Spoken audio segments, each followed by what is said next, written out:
Disebutkan bahwa nenek moyang orang Banyumas berasal dari daerah Kutai, Kalimantan Timur, sebelum periode kerajaan Kutai Hindu alias masih zaman pra-Hindu.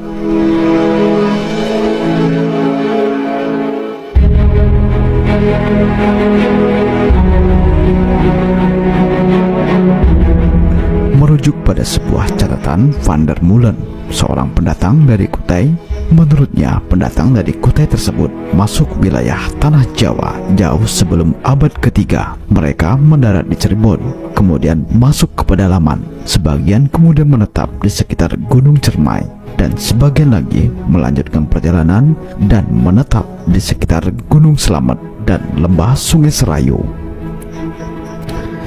Pendatang yang menetap di sekitar Gunung Cermai selanjutnya mengembangkan peradaban Sunda, sedangkan pendatang yang menetap di sekitar Gunung Slamet kemudian mendirikan kerajaan Galuh Purba. Kerajaan Galuh Purba yang didirikan di Gunung Slamet ini disebut-sebut merupakan kerajaan yang pertama di Jawa Tengah, dan keturunannya bakal menjadi penguasa dari kerajaan-kerajaan yang ada di tanah Jawa. Kerajaan Galuh Purba didirikan pada sekitar abad ke-1 Masehi di Gunung Slamet, berkembang sampai dengan abad ke-6 Masehi dengan kerajaan-kerajaan kecil dengan nama Galuh di depannya.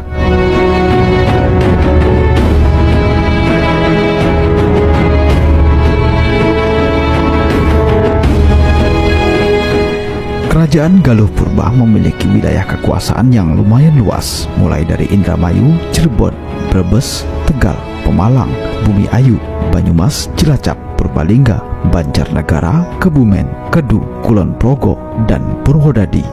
Pada saat itu di wilayah timur berkembang kerajaan Kalingga yang konon merupakan kelanjutan dari kerajaan Galuh Kalingga, sebuah kerajaan di wilayah Galuh Purba. Sedangkan di wilayah barat berkembang kerajaan Tarumanegara yang merupakan kelanjutan dari kerajaan Salakanegara.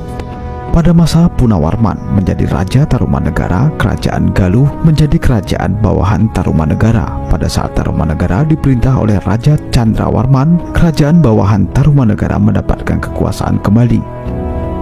Meskipun dalam perkembangannya kerajaan Galuh Purba berkembang menjadi kerajaan besar yaitu Kalingga di Jawa Tengah dan Galuh di Jawa Barat, hubungan keturunan Galuh Purba tetap terjalin dengan baik dan terjadi perkawinan antar kerajaan sehingga muncul dinasti Sanjaya yang kemudian mempunyai keturunan raja-raja di Jawa. Wilayah kerajaan Galuh Purba sebelum pindah ke Kawali memiliki wilayah kekuasaan yang lumayan luas. Bila kita melihat sejarah tersebut, diperoleh informasi bahwa perkembangan peradaban Banyumasan sudah berkembang sedemikian jauh sebelum masa kerajaan Majapahit dan Singasari.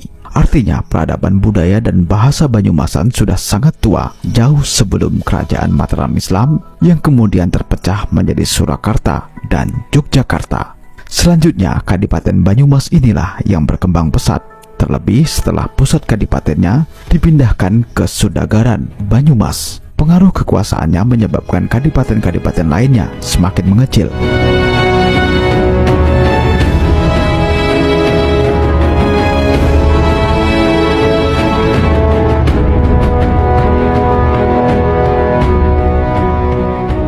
Seiring dengan berkembangnya kerajaan Mataram, kadipaten di wilayah Banyumasan tunduk pada kekuasaan Mataram.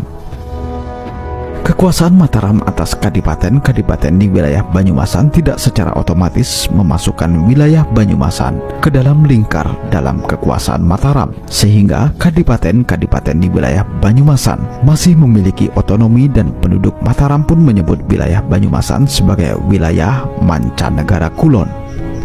Sebelum Belanda masuk, wilayah Banyumas disebut sebagai daerah Mancanegara Kulon dengan rentang wilayah meliputi antara Bagelan atau Purworejo sampai Majenang atau Cilacap. Disebut Mancanegara Kulon karena pusat pemerintahan waktu itu memang berada di wilayah Surakarta atau wilayah Wetan. Wilayah Banyumasan merupakan sebuah wilayah yang meliputi 8 kabupaten pada masa ini, yaitu Kabupaten Kebumen, Kabupaten Cilacap, Kabupaten Brebes, Kabupaten Tegal, Kabupaten Pemalang, Kabupaten Banjarnegara, Kabupaten Purbalingga, dan Kabupaten Banyumas sendiri.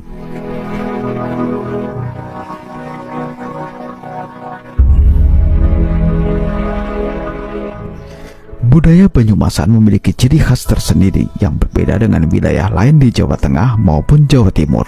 Walaupun akarnya masih merupakan budaya Jawa, hal ini sangat terkait dengan karakter masyarakatnya yang sangat egaliter tanpa mengenal istilah ningrat atau priyayi. Hal ini juga tercermin dari bahasanya, yaitu bahasa Banyumasan yang pada dasarnya tidak mengenal tingkatan status. Penggunaan bahasa halus atau kromo pada dasarnya merupakan serapan akibat interaksi intensif dengan masyarakat Jawa lainnya. Dan ini merupakan kemampuan masyarakat Banyumas dalam mengapresiasi budaya luar.